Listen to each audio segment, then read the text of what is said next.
From early next year, drivers of electric cars will have to pay congestion charges when travelling in central London to the tune of £13.50 per day. It's quite interesting because it's all part of a wider move to try and get a bit more money, I think it's fair to say, out of electric car drivers. But of course, there has also been this push saying that we should all have cleaner vehicles on our roads. So what is going on? Let's try and find out, shall we? We're joined by Matt Galvin, Managing Director of the electric car brand Polestar. Do you feel a bit under attack? No, but look, it's the wrong message at the wrong time, isn't it? Electric car demand grew by just 3.6% in November, which is the slowest rate it's grown at for nearly 2 years. And I think it shows there's mass confusion amongst consumers about what the government actually wants them to do. You know, it's really great news earlier this year when we saw the electric car grant getting announced, which was fantastic. Then, of course, there was the lifting of the cap, at which point the expensive car supplement came into effect for electric cars.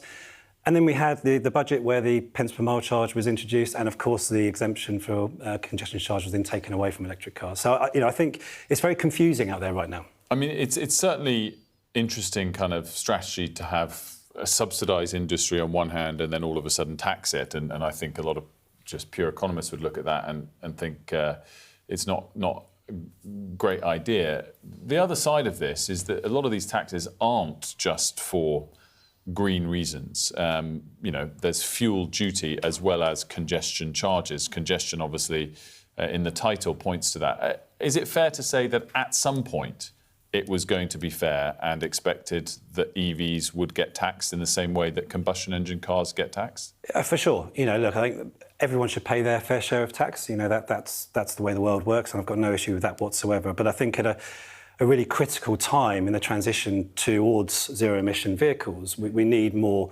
incentives and less penalties for people to do the right thing. You know, actually, we're quite a sort of compliant race, aren't we? COVID showed that.